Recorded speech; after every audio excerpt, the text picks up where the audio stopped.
Bonjour à tous et merci beaucoup d'être venus si nombreux pour cette table ronde. Voilà, donc nous sommes trois aujourd'hui. Je vais vous les présenter dans l'ordre. À ma droite, il y a d'abord Martin Stephens. Martin est philosophe et il sortira le livre Marcher dans la nuit aux éditions DDB dans quelques semaines. Ensuite, Blandine Imbert, qui est elle aussi philosophe et auteur notamment d'une thèse sur l'agonie. Et enfin, Jean-Guilhem Xéry, qui est psychanalyste et spécialiste des Pères du désert, qui a notamment publié aux éditions du Cerf, si je ne me trompe pas, Revivez de l'intérieur, sur la vie intérieure à l'école des Pères du désert. Vous êtes nombreux à être venus pour ce sujet qui nous touche tous, qui est celui de la mort, évidemment, puisqu'on va tous y passer à un moment ou à un autre, a priori. Et c'est un sujet qui nous a beaucoup travaillé ces derniers temps, puisque on pensait qu'elle était escamotée, qu'on n'en parlait plus, qu'on la glissait un peu sous le tapis, l'air de rien. Et puis elle est revenue un peu sur le devant de la scène. Tous les soirs, aux 20h, on avait des chiffres de morts, des chiffres de malades, des chiffres de réanimation. Et elle revient, on en a peur. D'où cette question, sommes-nous encore capables de mourir en chrétiens ? La première chose que je voulais voir avec vous, c'est que quand on parle de mourir en chrétien, est-ce qu'on est encore capable de mourir en chrétien ? Ça pose la question de savoir qu'est-ce que veut dire mourir en chrétien. Quand on a préparé cette table ronde, Martin, vous m'avez dit la mort est un scandale. C'est quelque chose à laquelle on n'arrive pas à s'habituer. Voilà. Nous autres chrétiens, est-ce qu'on arrive à se libérer de ce scandale, ou est-ce qu'on est au fond comme tout le monde et qu'on a peur de la mort, tout simplement ? Peut-être que non seulement on est comme tout le monde, mais on devrait même l'être plus que tout le monde, parce que on croit en une religion dont l'ultime don est la vie éternelle. Donc pour nous, en effet, nous pensons que l'homme n'est pas fait pour mourir. Et quelque part, en réfléchissant ce matin, en venant ici, je pensais à cette phrase de saint Paul dans la première aux Corinthiens qui dit que nous voyons tout ici-bas, videmus in speculum, comme dans un miroir. Et je crois que l'instinct de survie, qui est si fort et qui nous prend quand on a peur de mourir, l'instinct de survie, c'est comme notre désir d'éternité vu en miroir. C'est-à-dire un miroir, à la fois c'est un reflet fidèle, à la fois les choses sont inversées, parce que dans l'instinct de survie, il y a cette chose qui est belle, qui est ce cri de la vie qui dit « je ne suis pas faite pour ma propre abolition ». Et en même temps, dans l'instinct de survie, il y a quelque chose en effet d'inversé, parce que dans la survie, nous survivons pour nous, et finalement nous sommes possédés par cette vie que nous voulons posséder. Et donc c'est un peu l'image du point qui me venait. Alors que dans le désir d'éternité, c'est le désir de recevoir sa vie, une fois qu'on n'aura plus rien pour la retenir, de la recevoir de celui qui nous la redonnera de ses propres mains. Et là, c'est pas le poing fermé, mais c'est la main ouverte. Mais il y a une vérité, à mon avis, dans cette peur de mourir. Le chrétien n'y échappe pas comme être humain, et même il peut faire sien ce scandale de la mort.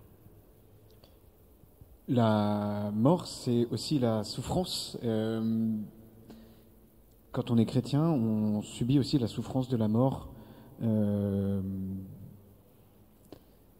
Comment cette peur, elle vient nous prendre ? Comment est-ce qu'on peut... on ne peut pas y échapper, Blandine. En fait, justement, cette souffrance, elle nous est donnée et on va s'ériger contre elle. On va lutter contre elle, mais parce que justement, nous sommes faits pour la vie. Je partage vraiment ce que tu dis, Martin, parce que la vie nous est promise. Et donc, à partir du moment où on fait l'épreuve de la mort, notre corps résiste, notre corps lutte. Et il faut que notre réseau aussi puisse lutter contre, parce qu'on ne peut pas s'y abandonner immédiatement. Il faut qu'il y ait une reprise de la liberté qui puisse consentir. Mais ça ne peut pas être donné immédiatement, ou alors vraiment par grâce. Il y a quelque chose qui fait que l'homme doit pouvoir, d'abord, dans la souffrance, il va faire l'épreuve de ce qui va le dépersonnaliser. Il va devoir faire une ressaisie pour que la souffrance ne soit plus le lieu de la dépersonnalisation, mais soit le lieu de la repersonnalisation. Et dans la souffrance, on apprend la dépossession. Or, on a appris à se déployer comme personne en agissant, en développant nos pouvoirs. Et c'est en développant nos pouvoirs qu'on s'est aussi épanoui et qu'on s'est réalisé et qu'on a découvert qui l'on était. Dans l'expérience de la mort, de la souffrance, de la douleur, on apprend la dépossession. Et on apprend que tout ce qui nous avait permis de nous personnaliser, au fond, nous est retiré, mais pour devenir une personne encore plus grande, mais dans une passivité, dans un abandon, qui ne sont pas quelque chose de premier dans notre capacité à agir. Et donc il faut faire ce retournement qui nous permet d'entrer dans l'abandon, mais qui nécessite un effort intérieur et un effort de liberté. Est-ce que, Jean-Guilhem, on n'a pas eu aussi un peu tendance à un peu trop spiritualiser, à dire nous les chrétiens, on n'a pas peur de la mort, etc. Et puis quand on se retrouve le jour J, ça devient beaucoup plus compliqué. On a une peur qui nous vient du fin fond de nous-mêmes et on n'arrive pas à s'en dépatouiller. Oui. Est-ce qu'on a une tendance à spiritualiser ? Je ne sais pas, mais en tout cas, c'est un risque qui guette tous les chrétiens, qui est d'oublier que, au motif qu'il soit chrétien, il ne soit pas humain. Or, quand on est chrétien, on est un humain chrétien. En réfléchissant à ce rendez-vous ensemble, je pensais à un entretien que j'avais eu avec une femme récemment veuve que j'ai reçue il y a quelques semaines et finalement qui venait me consulter parce qu'elle était dans la culpabilité d'être triste de la mort de son conjoint.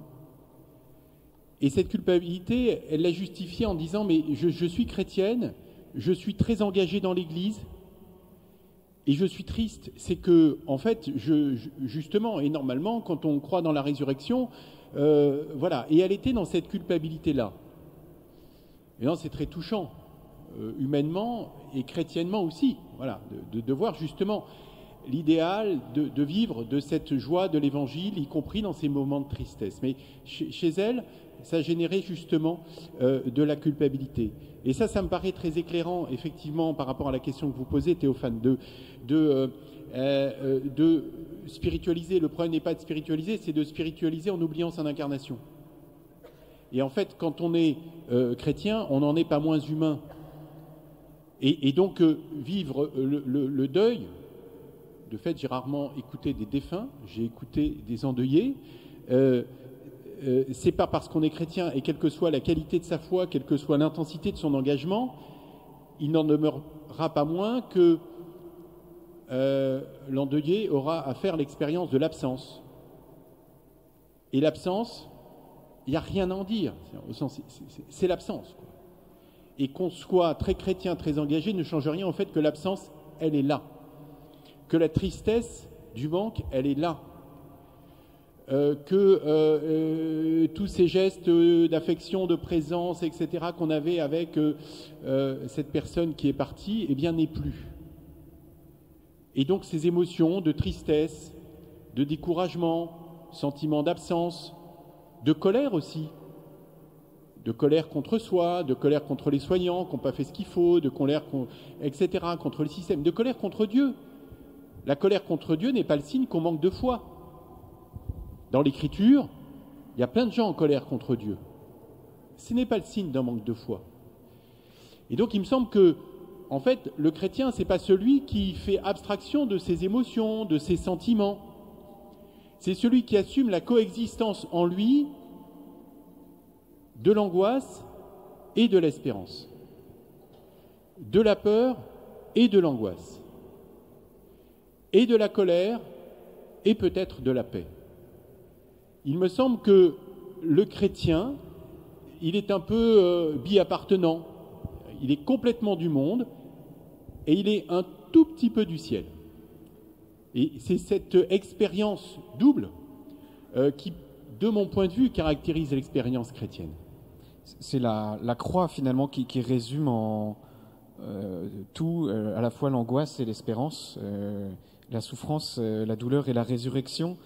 Blandine, justement, quand on travaillait sur ce sujet, vous me disiez, il faut que nous, chrétiens, on regarde la croix. Le Christ nous demande une vraie conversion du regard. Est-ce que le moment est arrivé, justement, de changer notre regard sur la mort, de l'adapter ? Et en fait, je trouve que souvent, on regarde la croix et on voit tout de suite la résurrection. Et on oublie la passion. Et dans le moment de l'agonie, dans le moment de la mort, il faut assumer ce moment de passion pour pouvoir entrer dans la résurrection. Et donc, on ne peut pas aller trop vite. Et on a tendance à vouloir un peu forcer les choses, parce que au fond, on essaye de faire les choses à la force de notre volonté. Or, justement, faire cette épreuve de passivité et d'abandon, c'est sans cesse à refaire, c'est sans cesse à réoffrir, mais ça oblige à entrer dans le fait que ce n'est plus moi qui décide, c'est le Christ qui m'accueille. Et donc, j'entre dans la vie, mais je ne maîtrise pas le fait d'entrer dans la vie, je le reçois comme un don. Et on aimerait pouvoir maîtriser, on aimerait pouvoir lutter, combattre, se battre. Si on regarde la croix, on voit la résurrection, c'est sûr, mais quand même, on met dans la chambre de nos enfants un signe du plus grand déchaînement de violence gratuit au-dessus du lit de nos enfants. On met l'expérience de du plus grand refus d'amour qui existe, qui a abouti à la croix et qui a été renversé. Et donc, on voit bien que la sagesse de Dieu, elle est folie pour les hommes. Et donc, avec toute notre sagesse, et pourtant j'aime énormément les philosophes, à un moment donné, il faut accepter que c'est le Christ qui nous sauve et que c'est plus nous, que cette porte que la mort ouvre, en fait, en nous obligeant à la dépossession, elle nous ouvre à ce qui est plus grand que nous, ce qui nous dépasse, et elle nous oblige à ouvrir les mains. Est-ce que justement il n'y a pas eu aussi une période dans l'histoire de l'Église où la croix était un peu trop contemplée? On dit souvent que l'Église est trop doloriste, elle valorise la douleur pour la douleur, etc. Et on sait évidemment que c'est pas le cas. Voilà. Est-ce que cet équilibre est quelque chose de très difficile à trouver, de très fin pour les chrétiens d'ailleurs, comme pour ceux qui regardent l'Église et qui regardent les chrétiens? Alors la foi n'est jamais doloriste parce que celui qui est doloriste recherche la douleur pour faire son salut, mais il le fait à la force de la volonté. Et donc il n'accueille pas ce qui lui est proposé, mais il force, il va au-devant des épreuves pour se renforcer. Et donc il y a quelque chose qui fait que, au fond, il lutte contre la vie qui lui est donnée gratuitement. Et pour ceux qu'on accompagne, on est toujours là pour justement essayer d'adoucir, d'atténuer, d'écouter, mais pas de nier. Et donc il faut trouver l'équilibre, et c'est pour ça quand on accompagne ceux qui sont en train de mourir, on est toujours un pas derrière en fait, on est en train de tâtonner, et il y a jamais de recette, il y a juste le fait d'être avec la personne, en sachant que au fond quand il meurt, on ne sait pas ce qui se passe. Et par exemple les soins palliatifs disent très simplement que un accompagnement réussi, c'est souvent en fait, on le voit face aux proches, face aux familles. Est-ce qu'eux, ils sont parvenus à la paix? Mais on ne peut pas le savoir pour celle qui est partie. Et donc il y a un grand mystère de la mort. On ne sait pas ce qui se passe dans la personne. Et on ne peut pas aller trop vite non plus pour elle, pour lui demander de donner immédiatement du sens à sa souffrance, parce que c'est elle qui doit le faire. Il y a cette notion d'abandon sur laquelle je voudrais qu'on revienne un petit peu avant de passer, de continuer d'avancer dans notre réflexion. C'est quelque chose qui n'est pas forcément très à la mode. On est dans une société où on veut tout tenir, tout maîtriser.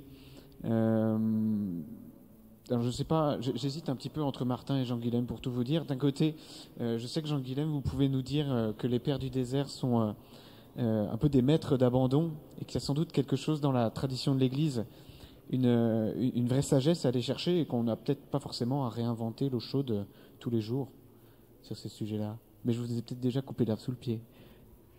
Et Martin aura aussi donc d'autres choses à compléter. Oui, avant de effectivement peut-être de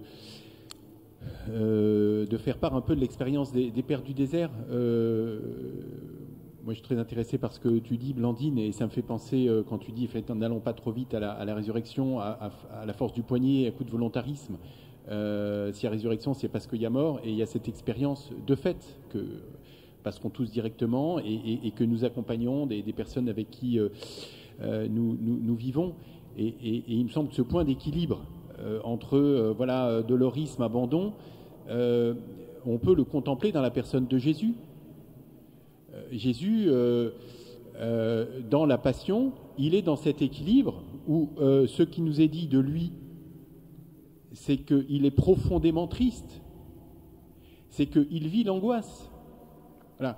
Comment moi j'accueille ça, et qu'est-ce que ça dit de la représentation que j'ai du Christ, qui fait des miracles, qui enseigne, qui ressuscite? Oui, mais à certains moments, à un moment donné de sa vie, et quelques temps avant sa mort, il éprouve cette angoisse profonde. Il éprouve cette tristesse profonde, et il l'assume. Et en même temps, il est dans cette confiance. En tes mains, je remets mon esprit. Voilà. Comment voilà. Et cet équilibre, on l'a dans la personne du Christ. Alors, c'est vrai que les pères du désert, vous savez, ce sont ces hommes et ces femmes aussi, qui, à partir du IVe siècle, se sont installés, mus par l'esprit, se sont installés dans les déserts actuels d'Égypte et de Syrie pour inventer véritablement une vie au désert, pour répondre à une espèce d'appel à la radicalité de l'Évangile. En fait, ce sont les pionniers de la vie monastique. Ce sont les ancêtres des moines. Le premier était Antoine le Grand, et puis il y en a eu donc des générations et des générations jusqu'au 8e siècle environ, et puis ensuite ça s'est déployé dans le christianisme oriental, occidental, et ça a donné voilà, la vie monastique. Alors, il y avait une pratique justement dans le christianisme des premiers siècles qui était vraiment très importante, qui était ce qu'ils appelaient le souvenir de la mort, ou la mémoire de la mort. Pratique qu'on a, je crois quand même collectivement oubliée aujourd'hui. Et cette pratique du souvenir de la mort, c'était quelque chose de très concret. Ça consistait à se rappeler notre caractère mortel. Je cite l'un des pères, mais ils ont beaucoup écrit dessus. Je cite l'un des pères du désert à cet égard. Souvenons-nous sans cesse de la mort. Par cette mémoire naissent en nous l'abandon des soucis et de tout ce qui est vain. À dire vrai, la contemplation de la mort est comme une source. C'est pourquoi servons-nous de cette contemplation de la mort comme de notre propre souffle. Donc là, il y a beaucoup de choses. C'est-à-dire, c'est une pratique qui n'est pas morbide, c'est une pratique qui nous aide justement à nous éloigner de ce qui est vain, de ce qui est inutile, de ce qui est superficiel. En gros, ça nous aide à revenir à l'essentiel. Et c'est quelque chose qui nous renvoie justement à notre propre souffle de vie, et donc en réalité à celui qui nous donne la vie. Donc ça, c'est une pratique qu'ils avaient eux-mêmes, qu'ils recommandaient à leurs disciples, et qui était inscrite très souvent, plus d'une fois par semaine. Donc très concrètement, c'est de s'imaginer, alors de se mettre un peu en situation de méditation. Alors ça peut être assis, ça peut être allongé sur le dos, et de s'imaginer. Et saint Ignace de Loyola a repris ça aussi dans ses exercices spirituels, de s'imaginer sur son lit de mort, immobile, et là de laisser venir effectivement ce qui dans notre vie correspond à des choses finalement vaines, à celles qui sont du sens, et à faire l'expérience de notre fragilité, à se projeter dans cette expérience de l'abandon. Voilà. Dans mon dernier livre, Revivez de l'intérieur, j'essaye de faire connaître cette pratique, et notamment il y a aussi des méditations audio qui s'appuient exclusivement sur des apophthegmes et des recommandations des pères du désert, et j'en consacre une justement à une méditation sur la mémoire de la mort pour nous aider à rentrer dans cette pratique. Et cette pratique, donc, par rapport à votre question, Théophane, elle nous aide progressivement à apprendre quelque chose de notre fragilité, mais qui n'est pas qu'une faiblesse sans aucun sens, etc., mais que l'on peut abandonner justement à la vie de Dieu. Parce que l'abandon, ça ne se décrète pas, ce n'est pas du volontarisme, comme tu disais Blandine, c'est quelque chose qui s'apprend petit à petit, progressivement, humblement. Et la pratique qui a été celle du christianisme pendant des siècles et des siècles de la mémoire de la mort est une pratique parmi d'autres, mais en tout cas qui nous fait rentrer dans cet apprentissage de l'abandon à celui qui donne la vie, et la vie pour toujours.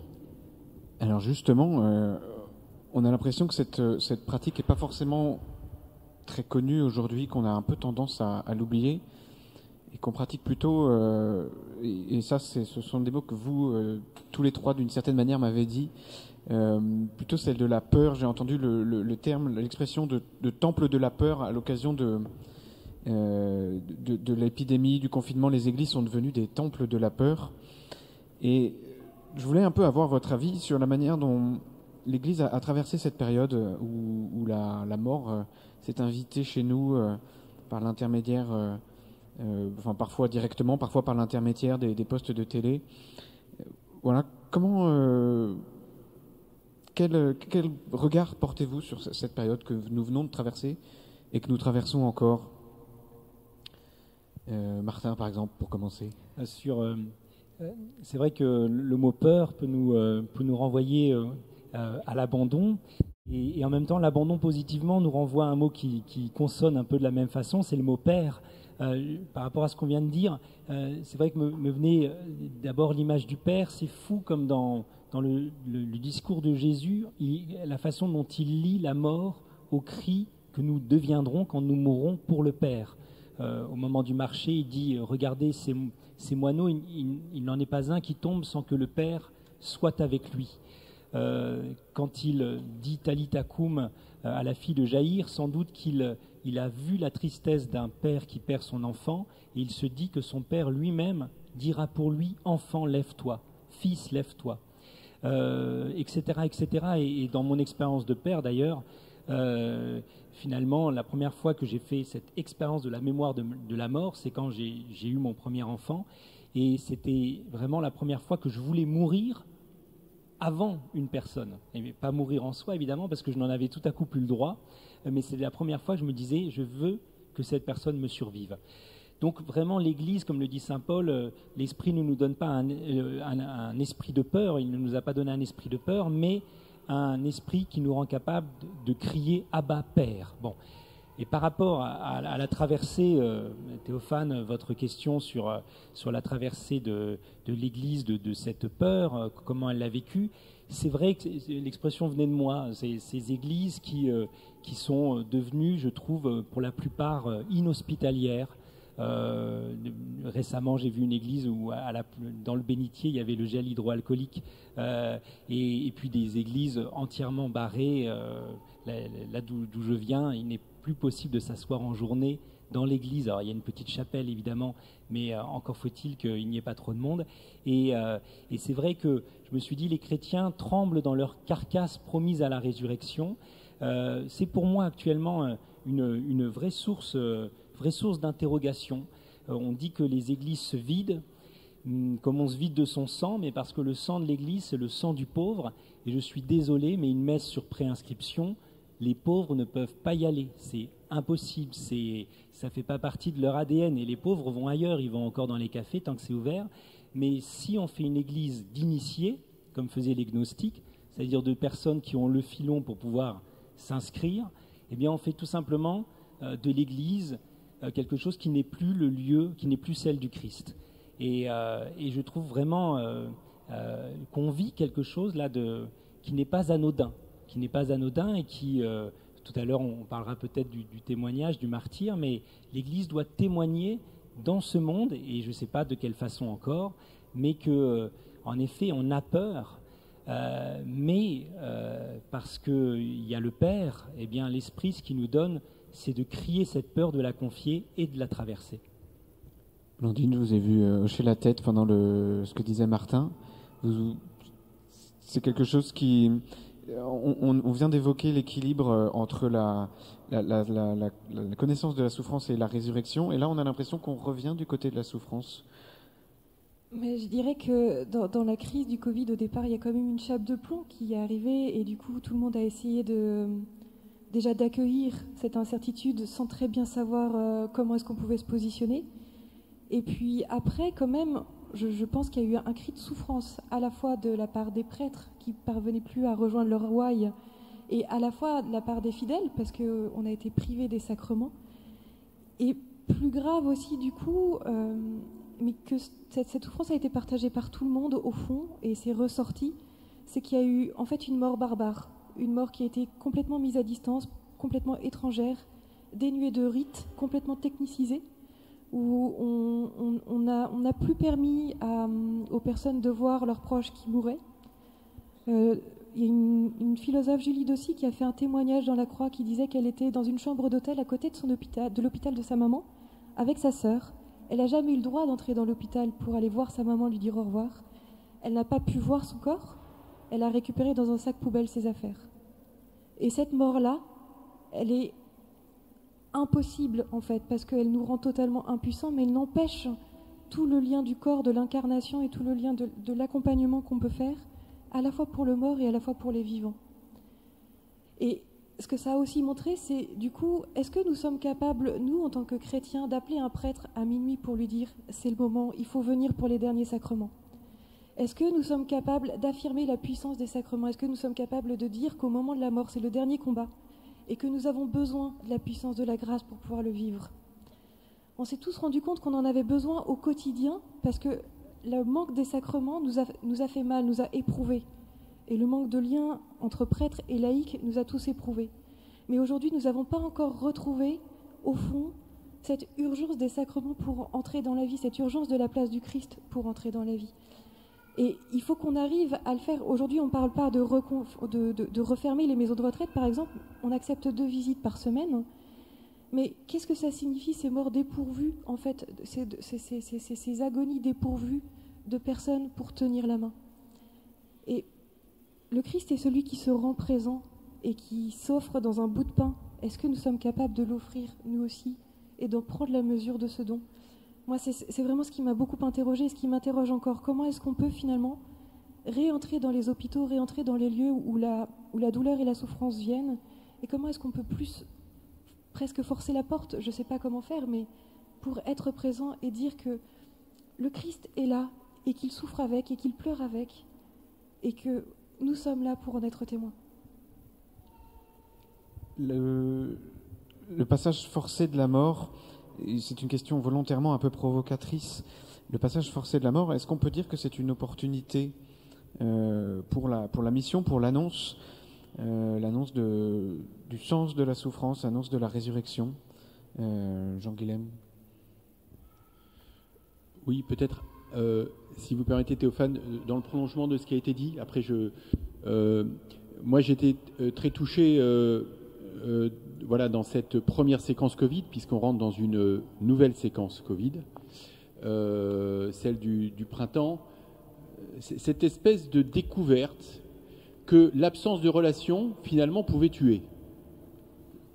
Puisque le confinement, l'isolement des malades, en particulier des personnes âgées, soit à domicile et encore plus en EHPAD, finalement, les 3 premières semaines, rien ne se passe. Puis en fait, on s'aperçoit du coup que, il y a des gens qui ne décèdent pas du Covid, mais qui décèdent juste en fait, de ne plus être visités, qu'on ne leur parle plus, de ne plus voir leurs proches.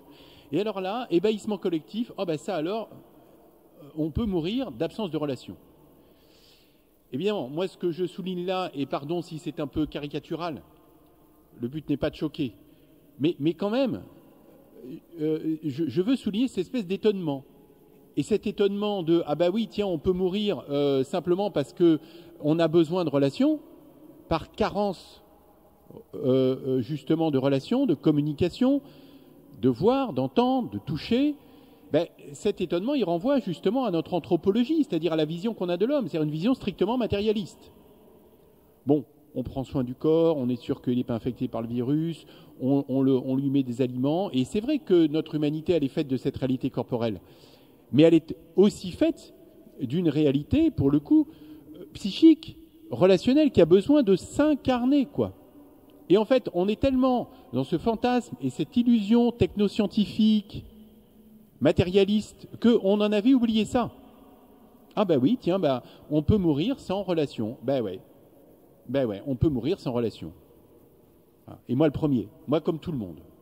Je crois qu'il y a Martin qui voudrait rebondir là-dessus. Si je peux simplement aller dans ton sens et plus loin, c'est même, maintenant on va plus loin, c'est-à-dire que c'était Hobbes qui l'avait thématisé quand il écrivait le Léviathan, l'État est là pour nous protéger, car disait Hobbes, c'est la relation qui tue. C'est la relation qui tue.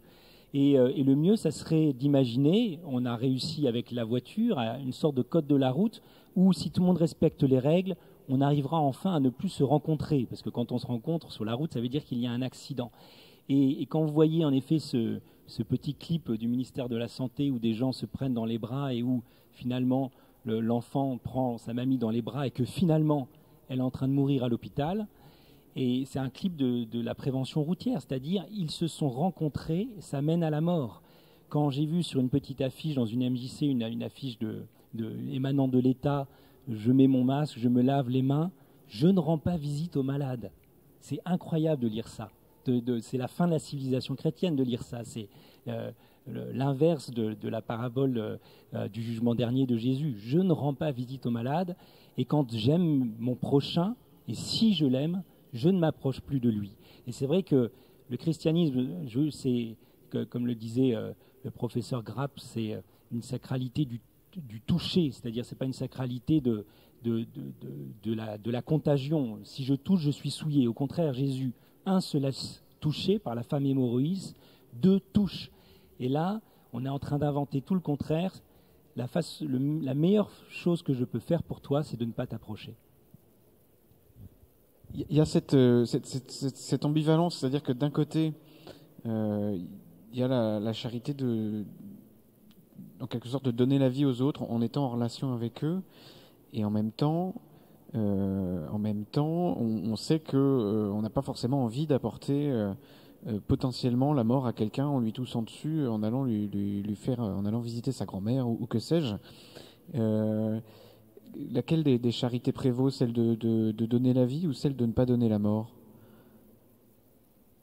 Je suis désolé pour cette question piège, j'ai l'impression que c'est... Simplement, mais dès lors qu'une femme a un enfant, elle lui donne aussi la mort. Je pense que si on veut absolument plus donner la mort, peut-être qu'il faudrait commencer par arrêter de donner la vie. Et bon, après, voilà, c'est... mais je ne sais pas.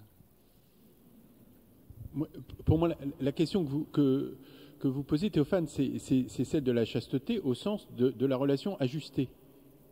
La question, c'est la relation, elle peut donner la vie, la relation, elle peut donner la mort. Finalement, c'est vrai là sur un plan temporel. Voilà, s'il y a aucune précaution, que je touche, j'ai de la fièvre, etc., et que je viens faire des papouilles, etc., à quelqu'un qui est déjà pas en forme, en tout cas, ça va contribuer et probablement, en probabilité, je pourrais évidemment lui amener la mort. En même temps, si je suis totalement loin, etc., je peux aussi lui donner la mort par absence de relation. Donc la question, c'est comment, dans ce nouveau contexte, je trouve cet ajustement, cette nouvelle proximité juste. Mais c'est vrai aussi sur le plan, là j'évoquais sur le plan temporel, mais c'est vrai aussi sur le plan psychologique. Trop de proximité, c'est toxique comme relation. J'envahis l'autre, je prends toute la place, ou je me laisse envahir par lui, et en même temps, si je suis trop loin, eh bien finalement, je ne communique pas, je ne transmets rien, je ne reçois rien, je ne donne rien. Donc c'est une question et cette question, pour le coup, elle se pose maintenant, et c'est maintenant qu'il faut qu'on trouve ensemble, et personnellement aussi des réponses, parce que nous rentrons dans une nouvelle séquence. C'est quoi avoir une relation ajustée, voilà, compte tenu du contexte épidémique. Voilà. Et donc, de mon point de vue, c'est pas être dans la bravade, et c'est pas être non plus, comme on l'a collectivement été au printemps dernier, en hyper isolant des gens et en les conduisant effectivement directement à la mort, non pas par le Covid, mais par la conséquence d'isolement du Covid. Et on l'a vu aussi effectivement, et ça a été dit sur la mort, c'est-à-dire les conditions de mort de milliers d'entre nous et donc conséquemment pour les familles de ces défunts ont été horribles. Des gens qui ont passé 50, 55 ans, 60 ans de vie ensemble, et tout d'un coup, l'un des deux est mis dans une housse. Voilà. Il est enterré tout seul. Et le conjoint ne l'a plus revu. Après 52 ans, 55 ans de vie commune. Bon, c'est un exemple parmi d'autres. C'est d'une brutalité absolue. Brutalité absolue. Voilà. Donc, quelles conséquences on va tirer, je ne sais pas. Il me semble que le fait qu'on ne confine pas, comme ça a été annoncé, très bien, mais en effet, Blandine dit d'accord, bon, c'est déjà pas mal, mais voilà, concrètement, comment est-ce qu'on va inventer ces types de présence, et là, pour moi, l'Église ne peut pas se contenter des recommandations faites par les pouvoirs publics et les autorités sanitaires. C'est-à-dire qu'il y a quelque chose à inventer, pour moi, sur c'est quoi la relation ajustée aujourd'hui compte tenu du contexte épidémique. Mais ça, il faut l'inventer, et je pense que les chrétiens ne sont pas mieux placés que d'autres, mais enfin, ils ne peuvent pas s'exonérer de cette question pour le commun, voilà, pour le commun des visites, mais en particulier effectivement pour les phases de fin de vie. Pour Famille chrétienne, il y a quelque temps, nous sommes allés avec un collègue interroger un autre philosophe plus chevelu, si vous me permettez, qui est plus connu aussi peut-être, Bernard-Henri Lévy, et qui a secoué un peu le cocotier de l'Église en disant mais on dit protéger les autres, n'allez pas les voir, protéger les autres, c'est ça, être solidaire, être civique, etc. Mais en fait, ça cache une trouille immense. On se protège soi, en fait, derrière. C'est complètement hypocrite. Et en fait, la question qu'on peut se poser, c'est est-ce que finalement, on n'a pas aussi cette peur un peu le mot est peut-être un peu gros, mais cette peur du martyr. En fait, on prend aucun risque pour nous non plus, et on va pas prendre le risque d'aller mourir en allant voir quelqu'un. Le martyr, c'est une question qui se pose aussi dans ce contexte. Blandine est plutôt chevelue, je trouve. Et puis, comme je disais dans mon milieu du rock, les cheveux, c'est dans la tête. Mais Blandine. En fait, sur le martyr, il y a quand même quelque chose qui fait qu'on n'est pas censé aller au-devant, on le reçoit et on l'accueille. Et là encore, il y a aussi une question d'ajustement et de fait de savoir s'adapter aux circonstances. Et je trouve qu'on ne peut pas dire de soi immédiatement, nous on a choisi le martyr et on peut aller dehors et on prend tous les risques. D'autant plus qu'on engage aussi la liberté des autres et donc on ne peut pas aller plus vite qu'eux. Et donc, je trouve que la nécessité d'ajuster sa relation en fonction de celui qui est en face de moi, en sachant qu'il y a eu des multiples réactions face au Covid et qu'on sent moi qu'on n'est pas du tout tous égaux face à la peur, face à l'incertitude. Il y a eu tellement de panels de réactions qu'il a fallu s'ajuster.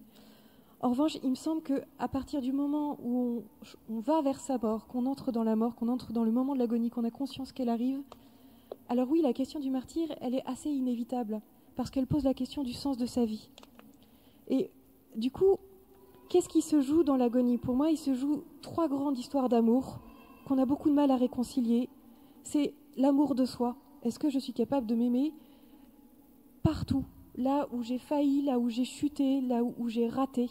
Est-ce que je suis capable d'être en paix avec tout ce que j'ai fait ? Est-ce que je suis capable aussi de me réjouir profondément du bien que j'ai pu faire, sans mettre la main dessus, mais juste en disant que parfois j'ai réussi à aimer.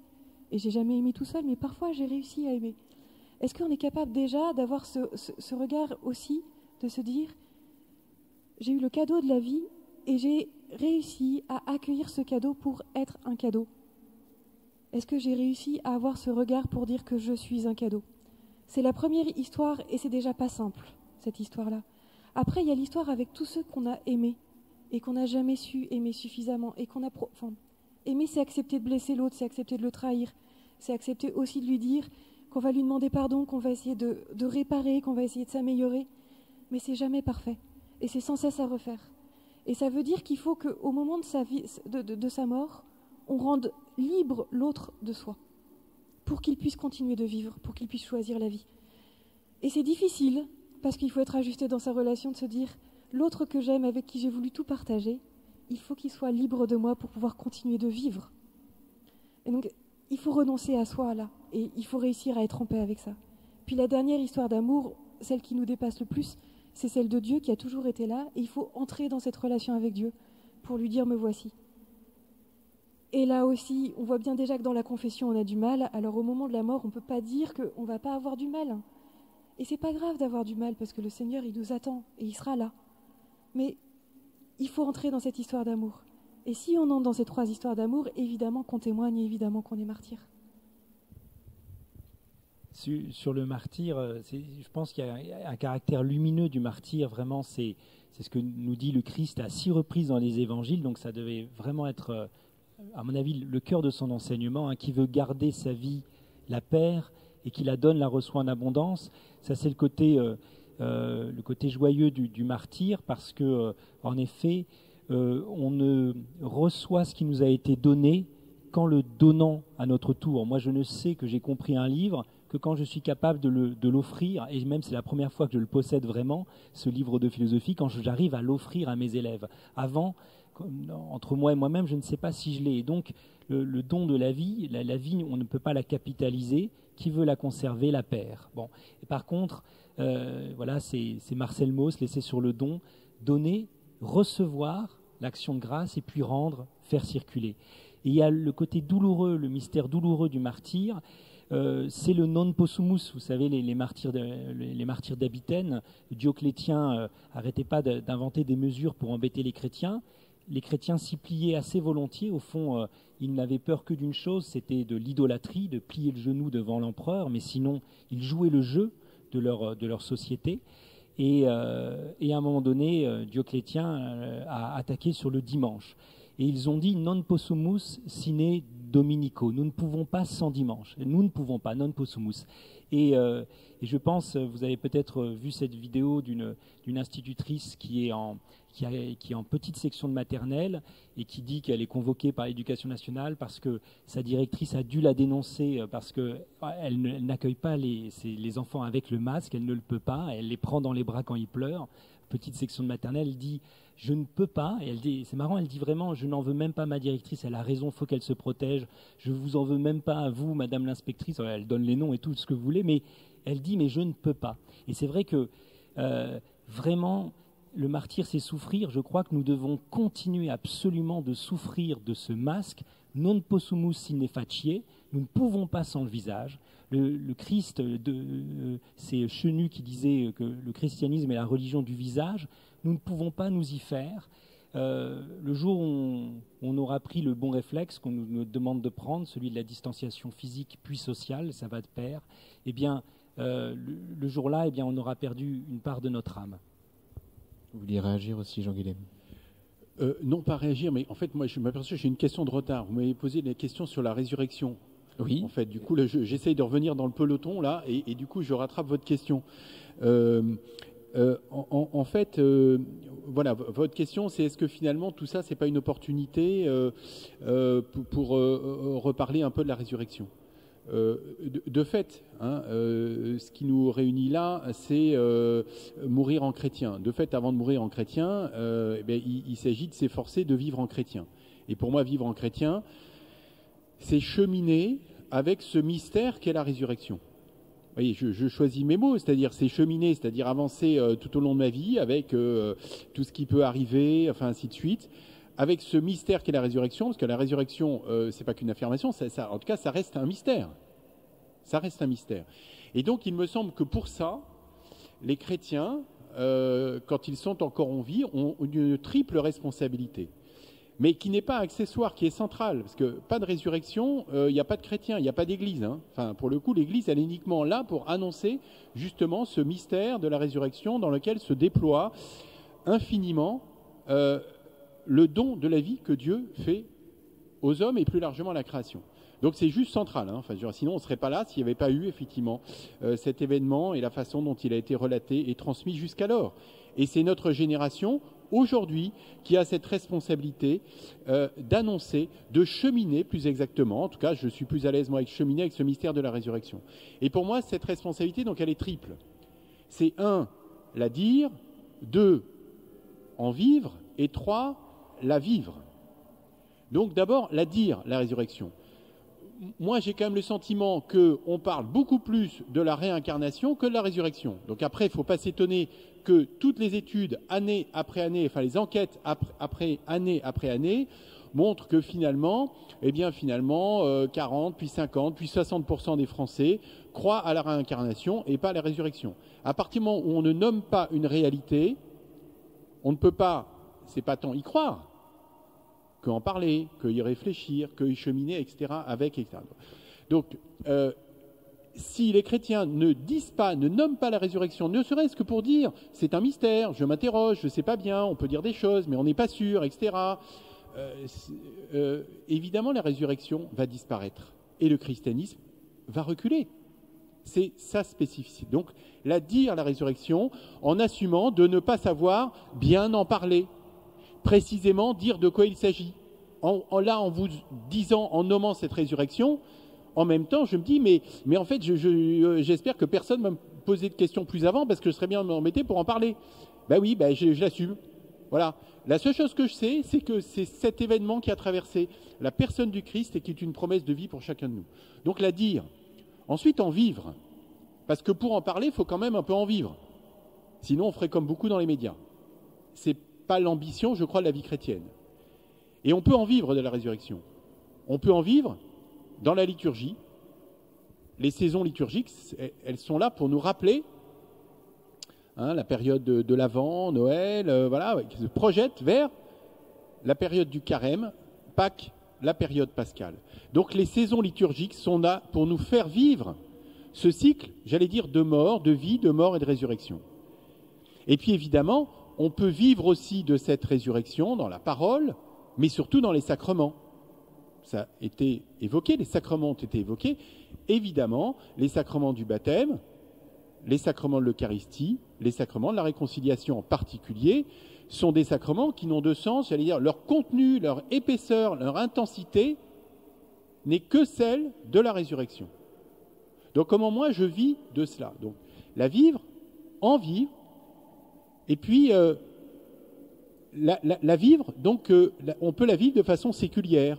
Ce sont pour moi toutes ces expériences que l'on fait de façon séculière qui sont de « il m'est arrivé quelque chose, je ne suis plus tout à fait le même après qu'avant ». Je ne suis plus tout à fait le même après qu'avant. Et ça, ce sont des expériences, voilà, chacun verra comment ça résonne dans son histoire, dans son expérience de vie, mais en particulier, me semble-t-il, quand il est question d'un pardon, quand il est aussi question de l'expérience de la maladie et du soin. Pour ceux d'entre nous qui ont été malades, on sait que si on est toujours en vie, on n'est quand même plus pareil après qu'avant. On regarde le monde plus tout à fait pareil qu'avant. On regarde plus son corps tout à fait pareil après qu'avant. Et pareil dans l'expérience du pardon. Et qui est capable de dire dans l'expérience du pardon, voilà ce qui s'est passé? Qui est capable de dire ce qui s'est transformé en lui dans l'expérience de la maladie et de la convalescence et de la guérison? En fait, on peut mettre des mots, mais on sent bien que ça sera quand même super maladroit pour dire, en fait, on ne comprend pas ce qui s'est passé.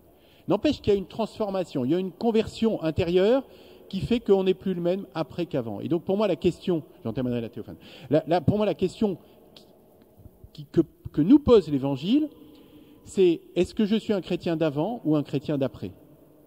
Est-ce que je suis un chrétien d'avant la résurrection?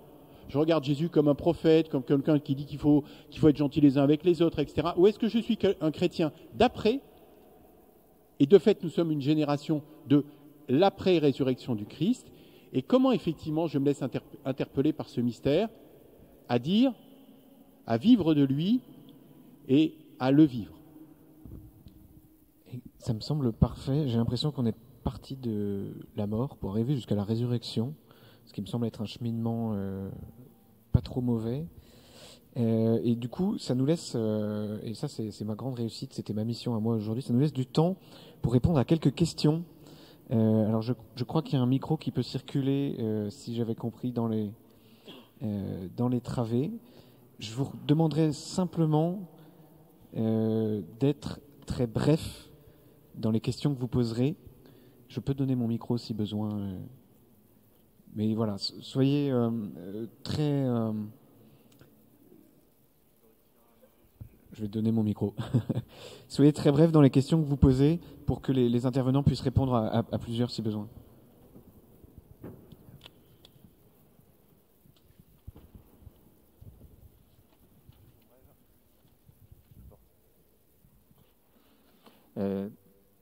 Quand même, oui, ma question c'est, moi j'avais espéré aussi qu'on ne parlerait pas simplement de mourir en chrétien, mais de mourir en tant que chrétien.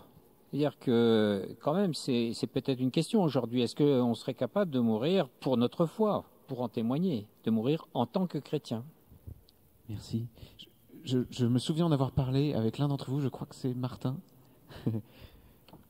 Oui, c'est marrant parce que c'est en effet la fameuse expression de Maritain qui disait qu'il fut un temps où les chrétiens étaient engagés dans le monde en tant que chrétiens, mais que ce temps-là était passé. Maintenant, c'est le temps de l'enfouissement.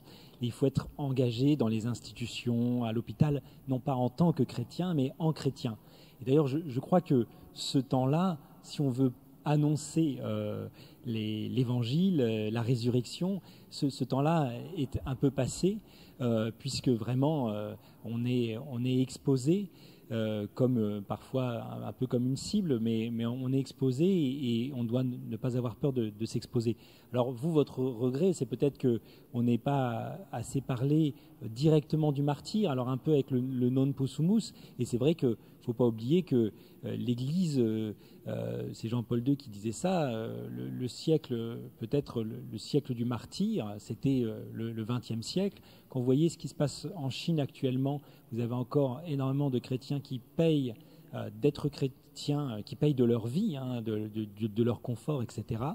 Et voilà, et mourir, en effet, en tant que chrétien, juste, ça m'évoque ça, là, comme ça, mais c'est vrai que quand on baptise un enfant, quand j'assiste à un baptême d'enfant, ça a lieu parfois pendant la messe, tout le monde applaudit, et je ne peux pas m'empêcher d'imaginer qu'on applaudit un futur martyr. C'est-à-dire que vraiment, on a besoin de l'encourager parce que on lui fait un cadeau. Tout à l'heure, Blandine parlait de cette croix qu'on mettait au-dessus du lit des enfants et qui était aussi quand même la croix de la souffrance. Et ce cadeau qu'on lui fait, c'est aussi le cadeau d'une vie qui préférera la vérité, qui préférera la vie au confort et à toutes ces fausses vies.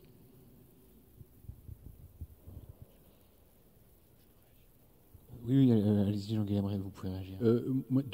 Deux réactions à cette interpellation. C'est pas une question, c'est une interpellation. La première, en rapport avec les pères du désert. Un certain nombre d'historiens de l'Église se sont interrogés, mais finalement, pourquoi à partir du IVe siècle, effectivement, les pères du désert, enfin, en tout cas ces hommes et ces femmes, laïcs pour l'essentiel, sont partis s'installer dans le désert. Et ce que disent les historiens, c'est que finalement, c'est à partir du moment où ont pris fin les persécutions contre les chrétiens.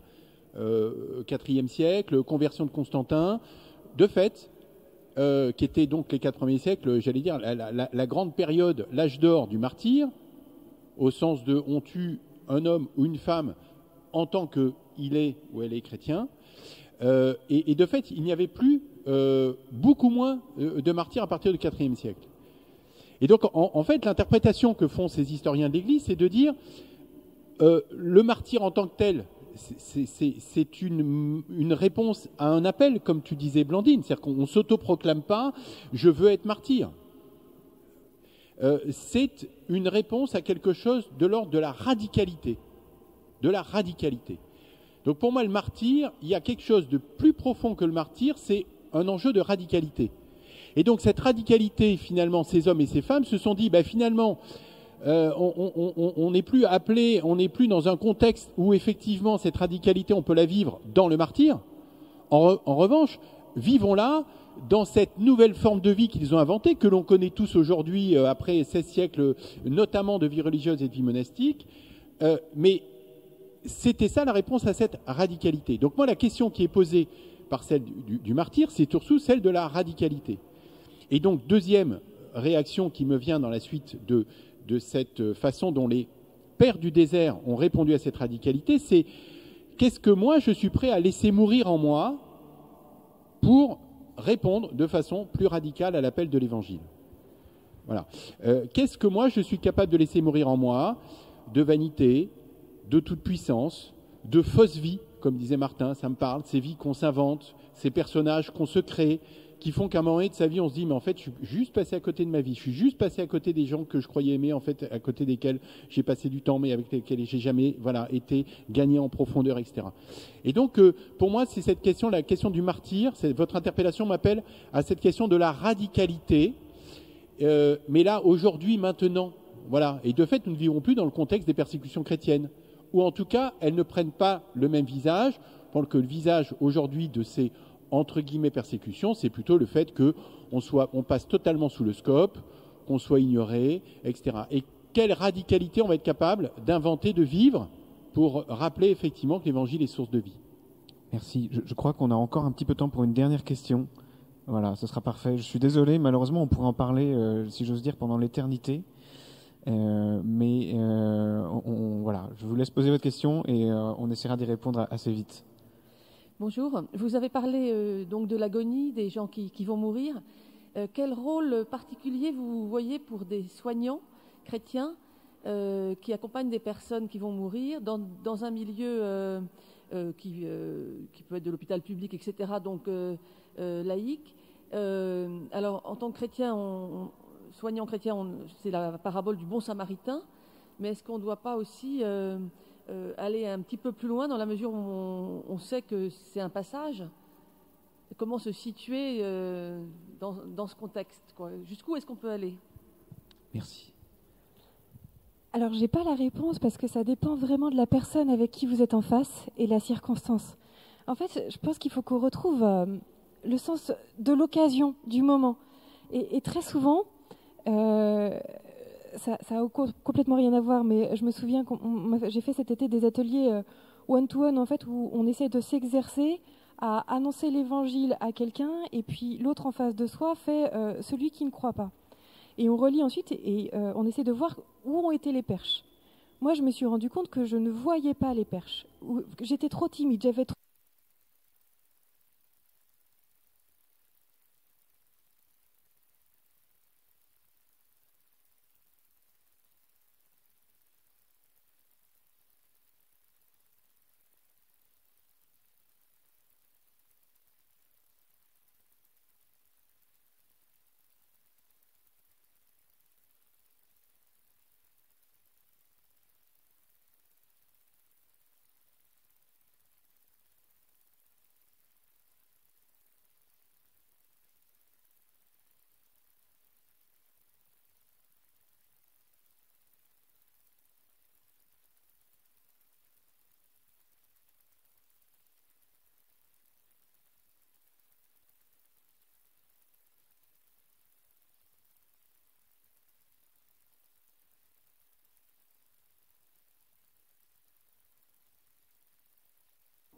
En sachant que on livre quelque chose de plus précieux que nous. On livre quelque chose de plus précieux que nous. Et du coup, c'est pas nous que nous annonçons, c'est pas possible parce que nous, on mène pas à grand chose. Mais on mène à celui qui nous donne la vie. On mène à celui qui nous fait nous lever le jour et qui nous apprend à aimer. On peut témoigner de quelque chose de tellement grand, de tellement puissant. Et j'aurais tendance à dire qu'il faut oser parler avec délicatesse, mais il faut oser quand l'occasion est donnée. Il ne faut pas la forcer, il ne faut pas la précipiter. Mais si l'occasion vous est donnée, moi je suis sûre que l'Esprit Saint nous donne la force de parler au bon moment, avec le bon mot. Martin, je suis désolé, mais on va plus avoir le temps. Une minute, non? Je crois que je vais être obligé de conclure, malheureusement. D'accord. Ah oui, je conclus. Ah mais justement, on a parlé de... Non, j'ai dit, c'est moi qui vais conclure. Alors, je te laisse la parole. C'est une façon de mourir à soi que de laisser parler l'autre. Je suis désolé, si ça tenait qu'à moi, on peut dépasser encore un petit peu? Bon, alors, allez-y Martin, et puis Jean-Guilhem. J'en profiterai aussi, alors du coup. Chacun, je vous laisse 2 minutes et je vous arrête. Non, mais simplement, oui, c'est intéressant le fait que la relation mode d'emploi n'existe pas, parce que dans la relation, finalement, à chaque fois, de fait, il y a quelque chose, on doit mourir à l'image qu'on s'est fait de l'autre, on doit mourir à notre peur de... Voilà. Et on est en train, de nos jours, on lit de façon très forte la relation avec la possibilité de donner la mort. Ce qu'a fait le Christ, c'est qu'il a fait de notre mort le lieu de la relation, puisqu'il est mort pour nous. Si vous voulez, la mort, c'est intransitif, comme on pourrait dire. On meurt, mais on ne meurt pas quelque chose, on meurt. Mais lui, il l'a rendu transitif, puisqu'il est mort pour nous, et il nous invite, au cœur de notre vie, à repérer les moments où on doit mourir à soi, en vue de laisser passer la vie. Et je crois que finalement, la mort, c'est quelque chose de quotidien, puisque la relation mode d'emploi n'existe pas. Eh bien, quand je suis face à l'autre, il faut que j'accepte dans le moment de l'écoute, par exemple, de ne plus savoir d'abord ce qu'il va me dire, d'être suspendu à ce qui est en train de se passer pour laisser advenir l'occasion. Et dans l'occasion, il y a la grâce de la réponse qui va passer par moi, mais qui finalement découle de la demande c'est Dieu qui crie en lui et c'est Dieu qui, par moi, lui répond. Merci. En fait, on a un petit peu plus de temps que prévu, donc vous pouvez développer sans trop exagérer. Oui, non, je ne serai pas très long, mais je suis vraiment touché par votre question. Voilà, sur jusqu'où aller à l'hôpital, dans des fonctions de soins. et voilà, enfin, je m'inscris complètement dans ce qui a été dit par Blandine, puis par Martin. J'ajouterai juste, et donc c'est très bref, rassurez-vous Théophane, quelque chose de strictement formel. Je pense que le risque, c'est de se laisser rigidifier par certaines représentations de la laïcité. Et j'insiste sur le mot de rigidifier. En l'occurrence, pour faire une réponse strictement formelle, il y a dans la charte des établissements de santé, en particulier les établissements publics, l'obligation pour les établissements, donc pour les soignants, de s'assurer que les résidents, les patients, les usagers, comme on dit aujourd'hui, je ne sais pas ce que ça veut dire, mais enfin bon, en gros les patients, quoi, puissent avoir accès au culte de leur choix. Et ça, j'allais dire, si on va être vraiment formellement, même totalement rigide par rapport à la laïcité, on doit s'assurer de cela. Donc, à travers ça, je dis pas que quand on est soignant, je ne sais pas quelles sont vos fonctions, il s'agit soi-même de confesser, donner les sacrements, etc. Par contre, le fait de poser la question, et je dis ça par expérience, est-ce que vous souhaiteriez recevoir la visite de, alors je sais pas quoi, d'un aumônier, bon, etc. Déjà poser cette question, non seulement ça ne vous met pas en difficulté par rapport au sens de la loi et la laïcité, enfin, etc. Ça permet même de dire que, eh bien, on accomplit la loi, en l'occurrence celle de la laïcité. Et évidemment, c'est une porte grande ouverte, même si c'est pas vous qui êtes le ministre du culte, mais plutôt le ministre du soin. C'est une porte toute ouverte, grande ouverte, pour justement pouvoir ensuite dire, aborder, parler des choses. Donc c'est pas une solution magique, c'est pas une recette que je donne, mais c'est juste pour essayer d'assouplir un petit peu la pression parfois rigidifiante que l'on a de la représentation de la laïcité. En tout cas, demander si tel ou tel patient que l'on soigne, que l'on accompagne, souhaite la visite d'un ministre du culte, ça c'est totalement cachère, si j'allais dire, en termes de laïcité.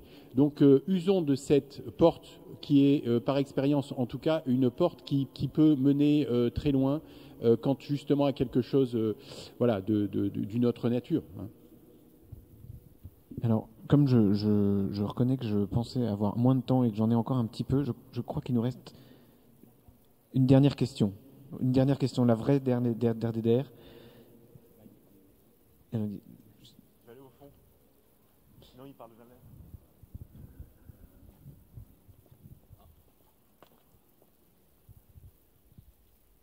Je voulais revenir sur le martyr et savoir si le chrétien, c'est uniquement celui qui se laisse mourir. Et aussi cette question, bon après qui peut entrer un peu dans la technique, mais est-ce que parfois aussi on peut essayer d'empêcher pour sauver des vies, je pense voilà, tout simplement dans les questions d'attentats, d'attaques, etc. Et il me semble, je ne suis pas renseigné, je voulais vous interroger là-dessus, je crois que saint Thomas d'Aquin aussi parle du fait de aussi protéger sa vie, enfin de protéger son corps. On peut l'étendre à l'armée, au pouvoir militaire. Et je voulais un peu vous interroger concrètement là-dessus par rapport à la question du martyr. C'est une forme de question de légitime défense personnelle, en fait. Déjà, la première chose, c'est que le martyr n'est pas passivité, et je pense tout de suite à la parole du Christ. Ma vie, nul ne la prend, c'est moi qui la donne. Et je pense que le chrétien est appelé à faire le même acte. S'il donne sa vie, c'est pas parce qu'on lui prend, c'est parce qu'il la donne. Et on est a priori appelé à préserver notre vie parce que c'est un don. Donc on n'est pas appelé d'abord, c'est ce que je disais en disant que le martyr est pas quelque chose qui se décide, qui se programme et on va se mettre en situation de danger. Il y a une situation qui s'offre à nous et elle nous convoque à plus de radicalité qu'on l'aurait peut-être envisagé. Mais c'est pas quelque chose qu'on s'est dit qu'on voulait absolument être martyr et donc on allait se mettre, par exemple, typiquement, on va faire une veille à côté de Charlie Hebdo pour être là, pour être sûr d'être présent au bon moment pour pouvoir être martyr. Vous voyez, il y a quelque chose qui devient disproportionné là, qui devient inajusté. Mais le martyr nous rappelle justement cette radicalité. Moi, vraiment, cette phrase du Christ, je trouve qu'elle est éclairante, elle guide. Ma vie, nul ne la prend, c'est moi qui la donne. Oui, quand on est chrétien, on n'a ni le droit de mourir, ni le droit de tout faire pour garder sa vie, qui est une façon aussi de mourir à sa vie comme don qui doit circuler par-delà moi. Mais c'est vrai que si ça vous intéresse, j'ai fait un livre qui est un peu difficile, mais qui s'appelle, il n'est pas compliqué, mais il a été dur pour moi de l'écrire. C'était, en plus, il est sorti au moment de l'attaque du Bataclan, mais c'est Rien que l'amour, repère pour le martyr qui vient. Et en effet, dedans, j'évoque par exemple la figure de Saint Polyeucte que Racine a décrit. Et Saint Polyeucte était quelqu'un qui s'était converti au christianisme, mais qui voulait bien coiffer les vertus cardinales des vertus théologales, foi, charité, espérance, mais sans toutefois abandonner les vertus cardinales, par exemple de la force, c'est-à-dire du courage. Et de fait, on a dit tout à l'heure que le chrétien n'était pas autre chose qu'un homme. Je pense qu'il l'est plus pleinement, et que, voilà, en cas de martyr, de toute façon, déjà la première chose, enfin en cas de menace, la première chose à faire, c'est en effet de fuir, peut-être de combattre, mais pas de mort absurde. Dans Monsieur Vincent, le film de Marcel Cloche avec les dialogues de Jean Anouilh, dans Monsieur Vincent sur Saint-Vincent de Paul, à un moment donné, il croise je me souviens plus, dans le village, il croise un homme, il dit: mais toi, je t'ai vu sur tel bateau, mais je savais pas que tu étais prête parce qu'on a été attaqué et tu t'es défendu. Et Saint-Vincent de Paul répond: oui, le Christ nous a demandé de donner notre vie, mais non pas de se laisser égorger comme un cochon. Oui, je partage complètement ce que tu viens de dire, Martin. Je pense qu'il faut... le martyr, encore une fois, ça ne se cherche pas. À la limite, c'est a posteriori que d'autres peuvent dire: bah, tiens, là, il y a du martyr. Mais je suis assez gêné par le fait que, on se dise: bah, tiens, voilà, là, il y a une situation, bah, là, tiens, là, il y a peut-être du martyr, j'y vais. C'est beau, c'est plein d'idéalité, mais le martyr est quand même désigné par d'autres, en l'occurrence par la communauté chrétienne, pour dire: bah oui, là, il y a vraiment eu du martyr, avec le discernement, justement, avec les critères que tu disais, Blandine, de est-ce que c'était vraiment un don d'amour, un don pour Dieu, etc. Donc ça, c'est une première chose. On s'auto-fantasme pas martyr. C'est d'autres qui, avec le temps, diront: c'est un peu comme la sainteté, la béatification, etc. Enfin, c'est d'autres, avec le recul, qui diront: bah oui, là, c'était vraiment de la sainteté, là, c'était du martyr, là, c'était de la radicalité vraiment inspirée par l'Évangile et non pas par la vanité. Mais ça, c'est pas soi-même qui pouvons le dire. Soi-même, on peut à un moment donné, effectivement, dans le discernement de l'instant et de l'occasion, choisir d'être mu par ce don de soi pour l'autre. Et ce don de soi pour l'autre, ça peut passer, de mon point de vue, très clairement, confère ce que tu viens de dire, Martin, si je l'ai bien compris en tout cas, à certains moments, par l'exercice de la force, l'exercice de la défense. Un père de famille dont les enfants sont attaqués en tant qu'ils sont chrétiens, il me semble que son devoir de père et de chrétien est de défendre ses enfants, et pas de les laisser aller en disant: bah oui, finalement, ils sont morts en martyr. Enfin, en tout cas, moi, je ne suis pas super à l'aise avec ça. Il me semble qu'on a peut-être parfois une vision, me semble-t-il, de la force intérieure, mais qui est là pour nous défendre. La force intérieure, qui est une faculté de notre vie intérieure, elle est là pour combattre, pour le combat spirituel. Mais le combat spirituel, c'est un outil de défense. Voilà. Mais il peut en être aussi vrai, et je ne suis pas un philosophe ni un théologien, mais le peu que j'ai saisi en effet de Thomas d'Aquin ou d'autres, c'est que nous avons aussi mission de défendre, vocation à défendre finalement la vie, et donc nos proches, et donc nous-mêmes aussi. Voilà. Et je pense que toute l'imagerie sur l'agneau immolé, sur la faiblesse, enfin, etc., je pense que là aussi, oui, mais pas que. C'est-à-dire que je pense que ça doit s'équilibrer, là aussi, s'ajuster avec l'exercice d'une force juste. Mais un père de famille, de mon point de vue, n'est pas fondé à laisser mourir ses enfants pour privilégier le martyr. Il est là pour les protéger et donc les défendre. Mais c'est vrai que, simplement, si je peux ajouter, il faut être fort pour pouvoir renoncer à la force. Donc il ne s'agit pas de cultiver une sorte de faiblesse. Nietzsche disait que sinon le martyr, c'est une élégante façon de se suicider. Et il ne faut pas que ce soit ça en effet. Et je pensais à 3 phrases. Vous connaissez partir, c'est mourir un peu. Prévert disait martyr, c'est pourrir un peu. Mais c'était cette critique de l'auto-avilissement. Et sur le thème de la mort, on pourrait dire mourir, c'est partir beaucoup. Je crois que ce sera le mot de la fin, Martin. Merci beaucoup. Merci à tous pour ces questions pertinentes et ces échanges très intéressants. Malheureusement, donc le temps nous était compté et nous sommes obligés de rendre les micros. Mais voilà, on aura bien compris que finalement, savoir mourir en chrétien, c'est d'abord peut-être savoir vivre en chrétien.